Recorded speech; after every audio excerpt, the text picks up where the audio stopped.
former candidate for the U.S. Senate, longtime radio talk show host, author, and conservative policy advocate. Justices to the Supreme Court, the left has been in open panic.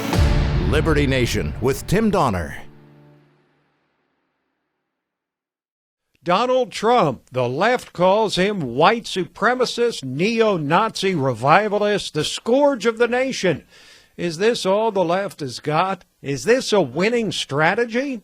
Welcome back into Liberty Nation Radio, a production of LibertyNation.com and heard from coast to coast on the Radio America network. President Trump condemns white supremacists in a nationally televised speech, but the left goes off on the president, saying he didn't mean it, and that he's the one responsible for the massacre in El Paso, as they mention nothing about the deranged leftist who went on a killing spree in Dayton. We'll talk it all out with Jeff Charles, race relations and media affairs correspondent for LibertyNation.com. Plus, we'll delve into Trump's so-called trade war with China with Liberty Nation Economics Correspondent Andrew Moran, and multiple threats to your liberty examined by constitutional lawyer and LibertyNation.com legal affairs editor Scott Cosenza. Say what? Say what? Say what? One more time. We commence the proceedings with our signature segment, Say What, where we roll out some of the most wacky, astonishing, damnable, and ultimately revealing statements uttered by politicians and the chattering class. And believe me, some of these statements fit in all four categories. We start a week marked by unprecedented, scurrilous accusations against President Trump, with the president's address to the nation after those massacres in El Paso and Dayton, one by a white supremacist, the other by a radical leftist. And he did what most presidents do after these kind of tragedies, tried to comfort the families and communities of the victims in a nationally televised address. These barbaric slaughters are an assault upon our communities, an attack upon our nation, and a crime against all of humanity. We are outraged and sickened by this monstrous evil, the cruelty, the hatred, the malice, the bloodshed, and the terror. The shooter in El Paso posted a manifesto online consumed by racist hate. In one voice, our nation must condemn racism, bigotry, and white supremacy.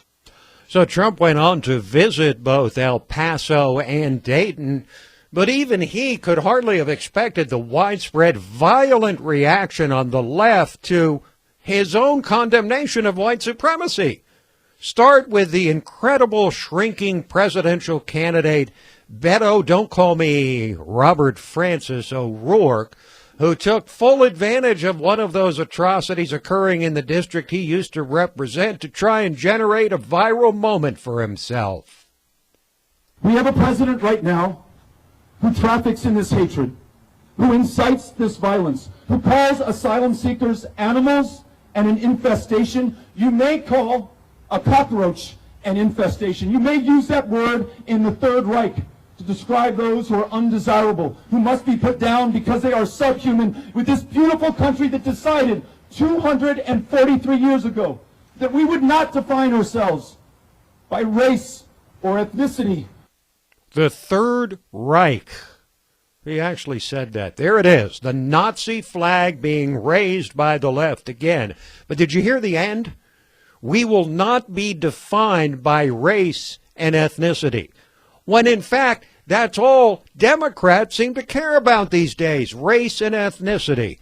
But of course, frontrunner Joe Biden had to jump on the bandwagon as well. The words of a president matters.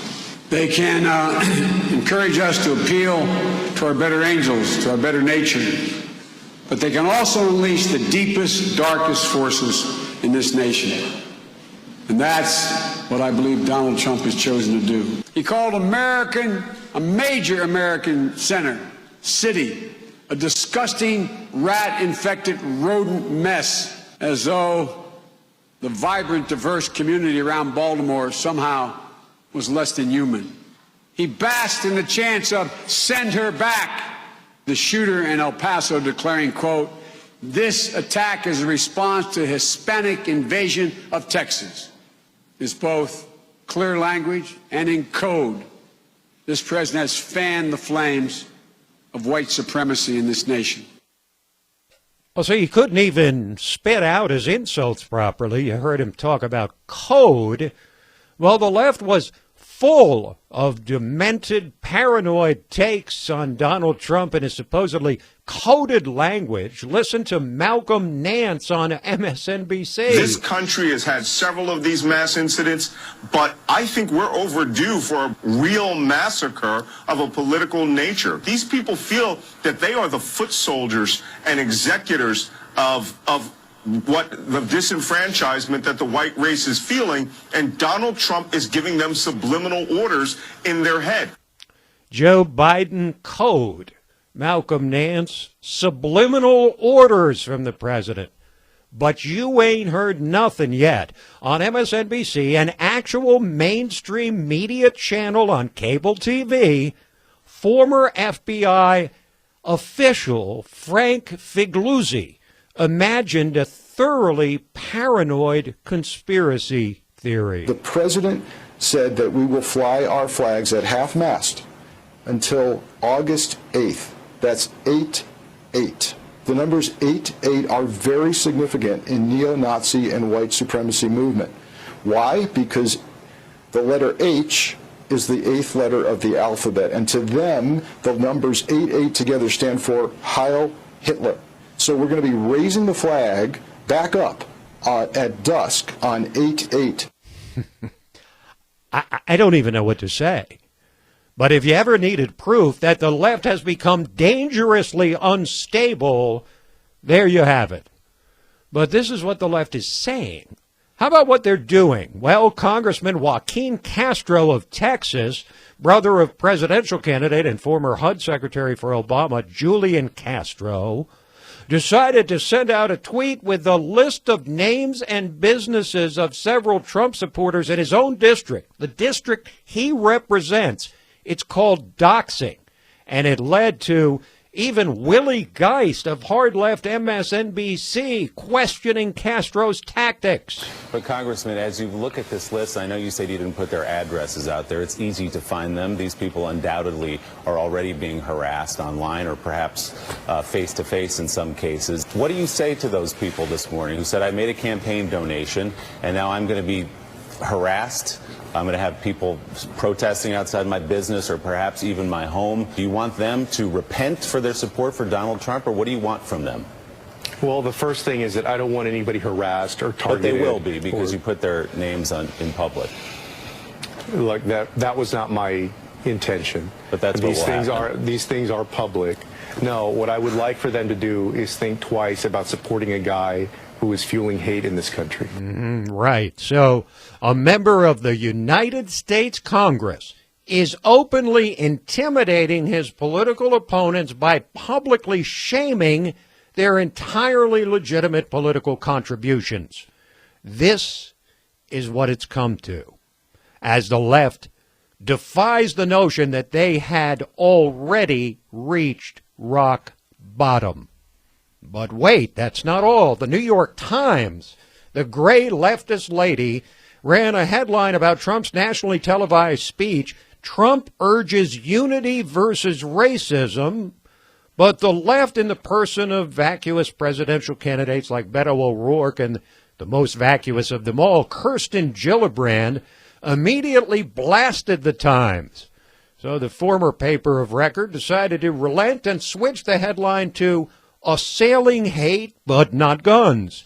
So it switched from Trump urges unity versus racism, and then after they were beaten down, it became assailing hate, but not guns. And Donald Trump Jr. went on Fox News to say he was hardly surprised. They put up actually what happened, an objective headline, and then they were hit by the mob. And the mob went after them, and they caved to that pressure. They caved to the Twitter mob and gave their viewers what they wanted as opposed to the actual news. And that's a scary place to be. The New York Times doesn't function as a news organization anymore. They function as the marketing wing of the Democrat Party. So does the Washington Post and, frankly, most of the mainstream media. And that's what it is. It's not about reporting what actually happens. It's not about being objective in that. It's about driving forward a political agenda, in their case, obviously a very leftist political agenda. And it's sick because there is no amount of effort, no amount of statement that my father could give that would ever satisfy them. Indeed, nothing President Trump ever says or does will be enough for the left, but now that they've failed repeatedly to take him down with Russiagate and all the rest, the only choice they'll be left with is to beat him at the ballot box. And the only chance they have to do that is with scurrilous ad hominem attacks, repeatedly calling him a racist and white supremacist, but in the process unmasking their own utter desperation and the fact that they cannot beat Donald Trump on the issues. Quick break, and then we're back to talk some more about the issue of race and whether it's gotten so bad that we're looking at a cold civil war. Liberty Nation with Tim Donner. Democrats openly call President Trump a white supremacist. Joe Biden says he's taking America to a dark place. MSNBC trots out a guy who says Trump is sending secret dog whistles to his neo-Nazi followers with the 8-8 thing we played you earlier. A congressman doxes Trump donors, sending the names out on Twitter of his own constituents in San Antonio, Texas. Joining us to try and make some sense of all this is Jeff Charles, race relations and media affairs correspondent for LibertyNation.com. Hello, Jeff. Hey, Tim. How are you? I'm doing well. Thanks for joining us. Can you make any sense of all of this other than believing that the Democrats are having a psychotic break? Well, they're using the same playbook that they've used against every Republican president. And the thing is, I won't say that Trump has always handled racial issues the right way. At the same time, I don't believe that he hates minorities. But realistically, this is what the progressives do. They do it against anybody who disagrees with them. So even if he were a virulent racist, nobody would believe the left because they say this stuff about everybody. And all this stuff just contributes to the toxic climate that we have right now in American politics. Now, the president went on national TV and denounced white supremacy explicitly. But, of course, you know, that's not enough for the left. What more could he have done than to tell a nationally televised audience that white supremacy is despicable? Nothing. But that's the thing. We're assuming that they actually care whether he denounces white supremacy or not. Right. It wouldn't matter what he did. He could have been perfect on race, and they still would have levied these accusations against him because that's what they do. They're not really trying to fight racism here, at least not the chattering class. They're not trying to fight racism. They're just trying to score cheap political points. I think the word racism has been used, it seems, dozens of times a day by the left ever since Donald Trump took office 2.5 years ago, and it's absolutely lost its sting. So is what they're doing now figuring that people don't even respond to the racism thing anymore? Maybe they'll respond if they call him a white supremacist, which is one step beyond being a racist. Yeah, actually, I think that's why they pivoted to that term, because first it was just racist, then they went with white nationalist, and now they're just going full-blown white supremacist. I think that they are trying to change the words that they're using because they think it'll elicit the same effect. But the problem is that they've used the word racist for so frivolously that it doesn't matter what they change it to. I mean, what are they going to do after white supremacist doesn't work? What else can they possibly come up with? Nazi? I don't know. We are with Jeff Charles, race relations and media affairs correspondent for LibertyNation.com. Now, I thought I'd seen it all, but, you know, I've said this so many times, Jeff, I thought I'd seen it all, and then they do something the left even more outrageous that you could not really even envision. This week, the guy on MSNBC, a former FBI official, as a matter of fact, an assistant director of a division of the FBI, goes on MSNBC and says that Trump is raising the flag on August 8th because 8-8 is the eighth letter and eighth letter of the alphabet, so it's Heil Hitler, and he's raising the flag again after putting it at half-mast for the victims of El Paso and Dayton. Going to put it back up at full mast on August 8th. Essentially, he's saying he's rising a tribute to the Nazis on August 8th. I mean, I don't even know how to process that. Do you? No, not at all. Honestly, this is just them trying to pull at straws. Like they're trying anything that they possibly can. So Trump has driven them so crazy that basically they're trying these ridiculous conspiracy theories, which people on the right peddle in conspiracy theories too, but the mainstream media in the past usually hasn't. So they're just trying to throw whatever they can at them and hoping that it sticks, but it hasn't worked and it's not going to. So that leads to my last question for you, Jeff. Can we any longer deny the reality that this country is right now in the midst of a cold civil war, not north-south, but left-right?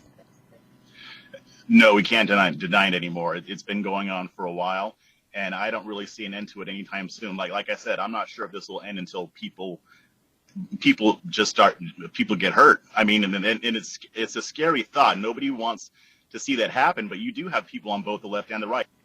Jeff, thanks for joining us. Yeah, thanks for having me. Jeff Charles, race relations and media affairs correspondent for LibertyNation.com. You can read his stuff, and it's really good. Quick break, and then we are back to discuss Trump and China. Liberty Nation with Tim Donner.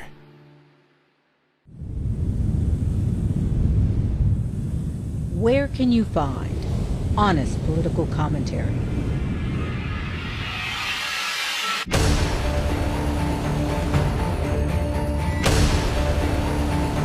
With sobering analysis. Even the most trusting among us may find a company's latest plan deeply intrusive. Accountability. Perhaps it's time to start asking the right questions. Deconstructing threats to our liberty. Unparalleled insight into important stuff. And boldly reporting the truth. Truth is making a comeback. Well, hello again, and welcome to Election 2020 Roundtable. Uprising podcast of LibertyNation.com. Abortion is functionally sexist.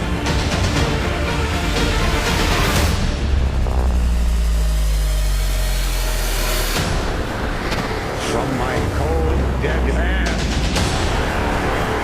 Subscribe to the LibertyNation.com YouTube channel, where facts matter.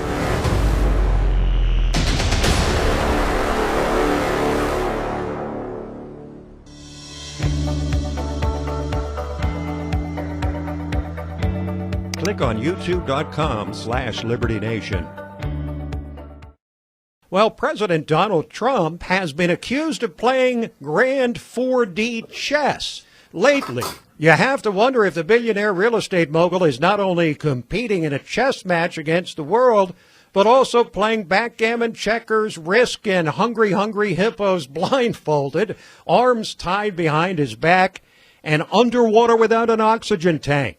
Not my words, but the words of Andrew Moran, economics correspondent for LibertyNation.com. And Andrew joins us now to discuss the president's escalating efforts for a trade deal with China and the condition of the nations and the world's economy. Hello, Andrew. Hello. Thank you for having me. My pleasure. I appreciate it as always. So what is the case for Trump playing 4D chess, so-called, with China, as opposed to the opposing view that he doesn't know what the hell he's doing in igniting a trade war that will damage the economy in the run-up to his own election campaign?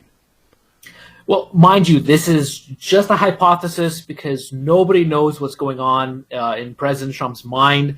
My theory goes like this, and all our viewers, please bear with me because it could be as confusing as the plot to Raymond Chandler's The Big Sleep. So he's demanding lower interest rates to funnel cheap money into the economy. Then this would boost growth for another few months. Now he's demanding 3 more rate cuts, which should be good until at least the next election. A day later, he shocks markets by slapping new tariffs on the rest of the, I think, $300 billion in Chinese goods. He says that's because China's not buying enough agriculture and it's not stopping the flow of fentanyl into the United States. This sends the yuan completely spiraling out of control. It gives him the ammunition to say, hey, China is a currency manipulator, and so Fed, look out. You have to now lower the dollar too. He even admitted this in a recent tweet that he doesn't like a strong dollar. So what does the central bank do? It cuts rates, again, weakening the buck. So perhaps this is why he shifted his opinion from loathing low interest rates during the campaign to suddenly becoming an advocate for them. But, who knows? This is, from what we've seen since Trump became president, it's interdimensional chess in addition to playing a few rounds of gin rummy and backgammon and charades, all blindfolded, mind you, all blindfolded. Well, the road is littered with people that have underestimated Donald Trump, that's for sure. But now, just how big a difference in our economy would the deal with China that Trump's seeking make in the U.S. economy? And do you see such a deal happening before the 2020 election? Well, I'm not sure how to answer that because I think it's unclear what kind of deal the administration is seeking. The terms have changed so much since the trade war started. It went from, trying to stop the dumping of steel and aluminum, and then it went to fighting IP theft, and then it went to China buying more agriculture. And same with China. I'm not sure what China expects out of this, except maybe something to do with Huawei, its chief telecommunications company. But when it comes to the agricultural front, which I've written extensively about at Liberty Nation, it's a big deal. It's a big thing that led to this escalation. If you look at the data from the General Customs Administration in China and then the United States' Bureau of Economic Analysis, you see actually that Beijing purchased record amounts of agriculture, particularly soybean, before the whole trade spat started. It's only been in the last year that imports have dropped. Plus, one of the reasons why China may have not purchased soybeans as much as it said is because the country is going through a massive African swine flu. The farmers are slaughtering their pigs and their hogs to stop it from expanding. So this also leads to less demand for soy feed. So in the end, do I think Trump is going to strike a trade deal? It seems like he's delaying it until a few weeks before the election, which of course would be huge because it would lead to massive gains in financial markets. Again, this is all part of the 4D chess strategy. Our guest here on Liberty Nation Radio is Andrew Moran, Chief Economics Correspondent for LibertyNation.com. So, Andrew, the U.S. is a democracy or constitutional republic, and China most certainly is not. To what extent can Xi Jinping wait out Trump, knowing he doesn't have to face voters the way that Trump does in this democracy? And could he afford, Xi Jinping, to hold out stubbornly for 5 more years and a second Trump term as opposed to 1 more year? That is a fascinating question, and I've read actually a few viewpoints on this matter. The one main idea that I agree with is that perhaps Xi Jinping is also biding his time until the United States election to see if a Democratic candidate wins. Because if a Democrat wins, whether it's Kamala Harris or, of course, Joe Biden and his relationship with China, it would make it easier for Beijing to negotiate better terms for its country. My only dispute with that, however, is that any further economic contraction might destabilize the political structure, like you're seeing in Hong Kong with all the unrest occurring. Then also, there's another issue that I have trouble with, is that if you accept Jinping's that can deal with an economic collapse, then the one thing that he could do is say that, well, you know what, why doesn't China just sell its holding of U.S. treasuries? China holds about, $1.5 trillion of the United States debt. If he sold it off and dumped all that into the bond market, that would have a huge damaging effect on the United States economy and the government than just postponing a trade deal. So let's talk about the world economy a bit here, Andrew. The U.S. is growing at a much higher rate with much lower unemployment than most all of the developed world. What effect does our economy have on the rest of the world, and what effect does the world economy have on the U.S.? Well, I think what has helped the United States economy, as well as the global economic structure, and what's made everyone wealthy in the last 30 years is international commerce, foreign trade. The United States imports and exports to a whole host of countries all over the world. Businesses have such vast supply chains in today's marketplace, which is why the trade deal is concerning for free market fetishists like myself, as Joe Schaefer, our national correspondent, told me. If you remember Milton Friedman's I-Pencil essay and video, he highlights the various components of something as simple as the pencil. Graphite from South America, rubber from Malaya, and all the thousands of people who've manufactured a single pencil. So I think it really is a two-way street that, the United States needs the rest of the world and the rest of the world needs the United States. You just look at steel as an example of this in the modern U.S. economy. As we discussed in one of our previous interviews, the price of domestic steel collapsed in the last year because the demand from steel-consuming industries fell. Now, these businesses relied on cheap steel for so many years, helping them make everything from aerospace technology to automobiles. But in the end, though, I think the United States has the upper hand because it has all the capital, both human and financial capital. The most recent data show that the rest of the world is also bullish on the United States economy because capital inflows have actually increased in the age of Trump, which I found fascinating because if you looked at all the years before Trump, capital inflows have fluctuated up and down, up and down. But if you see under Trump's tenure, the capital inflows have gradually increased. I think it was near the start of Trump's administration when he got that massive deal with that Japanese firm. I think it was a SoftBank. So, the United States economy always has the upper hand in the rest of the world, but it's a two-way street. Now, Andrew, I know you're not a fan of the Federal Reserve, but they do set interest rates, and they recently dropped the interest rate by 1/4 point, but the market was apparently expecting 1/2 point and reacted unfavorably. Did Chairman Jerome Powell and the Fed do the right thing or not? Well, I think it was abnormal for a central bank to raise interest rates in the boom phase of the business cycle. If you've read my writing at least once, I'm a firm believer in allowing the market to decide interest rates. So I can't really answer if Powell did the right thing or not because the market can dictate that, not some a writer from LibertyNation.com. But I would say that it is further evidence, and I've written a lot about this also, that the Fed is not an independent institution. The central bank will take its marching orders from the White House. But as you can tell from the FMOC meetings and Jerome Powell's talks to the press, they still try to show a modicum of integrity and independence. But the Fed's lack of independence is not just Trump. If you look throughout the history of the Federal Reserve, all of the administrations have partnered with the Fed in some way or another. Mariner Eccles, he was an admirer of Franklin Delano Roosevelt. He actually petitioned the White House to help him somehow achieve the New Deal and get the United States out of the Depression. William Martin with JFK, Arthur Burns with Richard Nixon, and I believe also Gerald Ford, and then Alan Greenspan with Bill Clinton. So the Fed and the White House, they have such a strong partnership. So I get really irked when everyone complains about, Trump is threatening the integrity of the Fed when the Fed never had any integrity in the first place. Okay, on that sour note, we thank you, Andrew, for joining us. Keep up your good work. Thank you very much. Andrew Moran, Economics Correspondent for LibertyNation.com. Quick break, and then we're back talking liberty. Liberty Nation with Tim Donner. And now we welcome you to the portion of Liberty Nation Radio, which we entitled Talkin' Liberty, as we welcome in our regular contributor, constitutional lawyer, LibertyNation.com legal affairs editor, podcast director. God, it's too many titles. I can't even keep up with them all. It's very good to hear them all in a row like that. Ladies and gentlemen, Scott D. Cosenza. It's a nice ego boost. Thank you, Tim. It's my favorite portion of the radio program, I'll tell you that. Yes, you've said that repeatedly, on and off the air.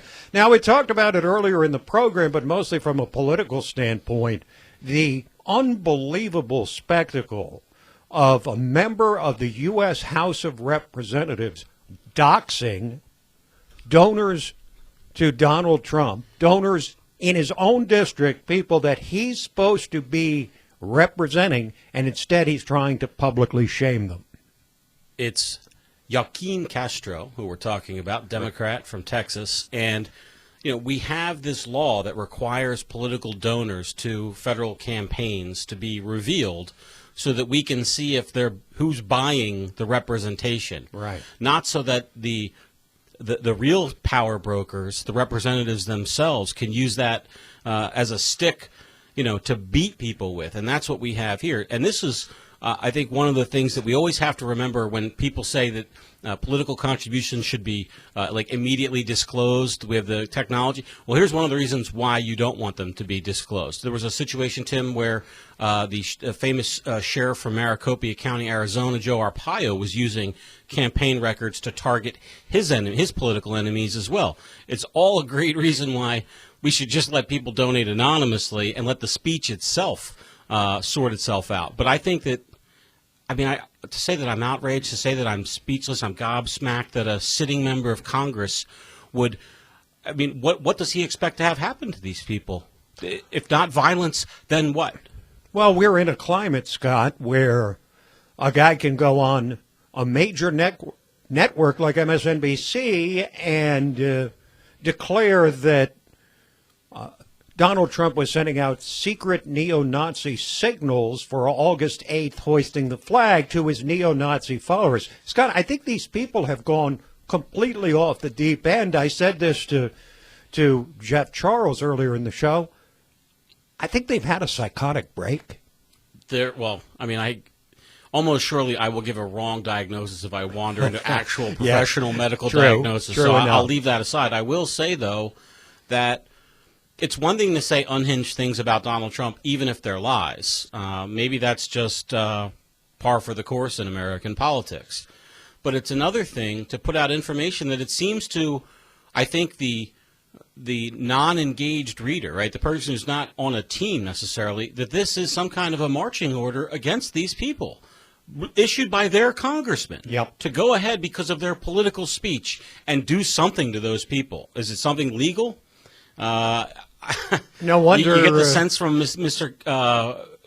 Castro's statements that he'd be comfortable with lots of bad things happening to those people.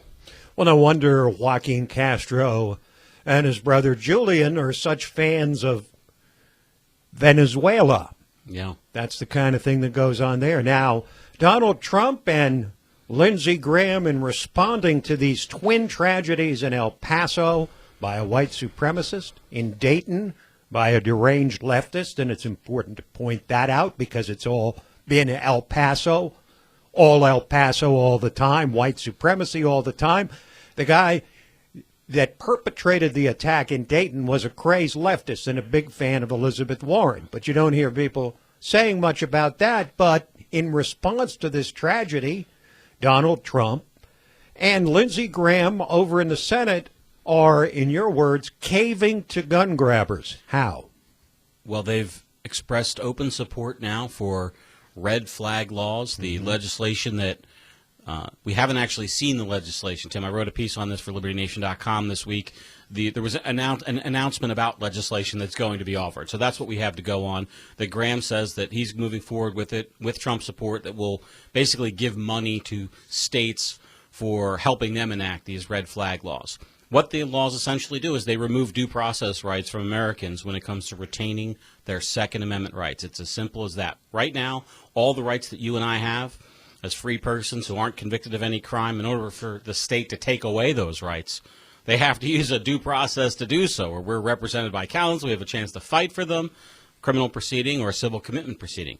That's not what happens with these red flag laws. They remove the due process. So I could, for instance, go to court and say, Tim Donner's a crazy man, and he has issued all kinds of threats, and he needs to have his guns taken away. And in a typical state, these are state laws, and they do differ from state to state, but in a typical state's red flag laws, if I made a compelling case to a judge without even notifying you before the hearing, they could say, yes, we're going to do this. You're now relieved of your firearms by right. You can't touch or buy one. I think that the thing that is most frightening about this is the way that it could be abused for political purposes. Yeah, it will be. All right, let's just say it. It will be used as a cudgel against political enemies. And I think that's the problem. And familial with it. ones. And from my perspective as an attorney, Tim, it's in the family law courts where we're going to see most of these, where women, and because mostly between men and women, men are firearms enthusiasts more than women are, women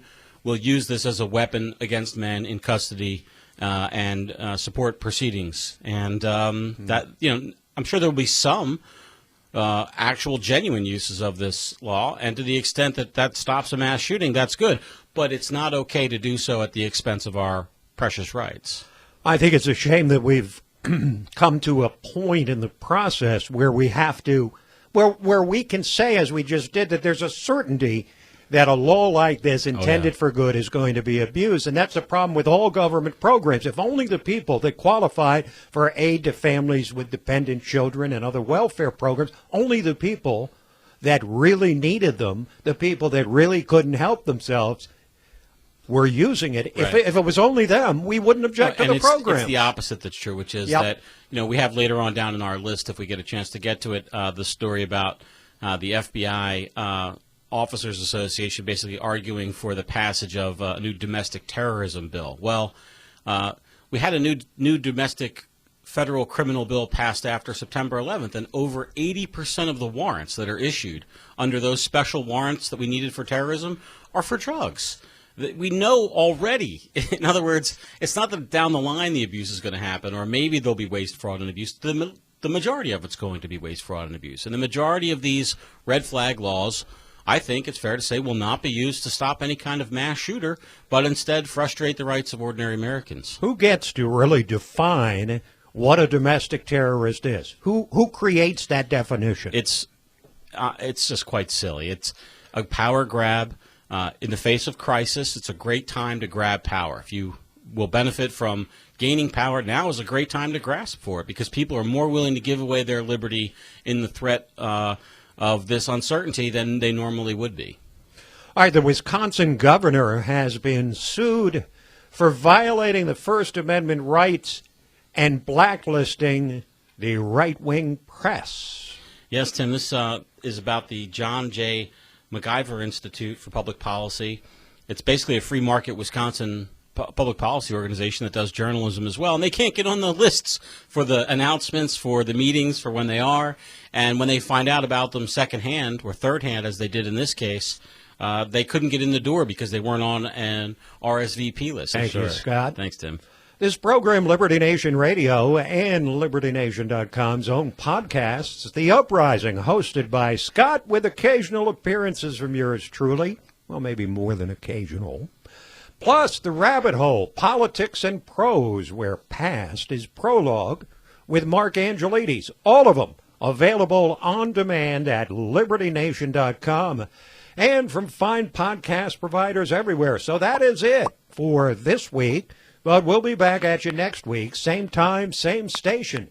Till then, this is Tim Donner saying stand up for liberty. And we'll see you next time on Liberty Nation Radio. Liberty Nation with Tim Donner.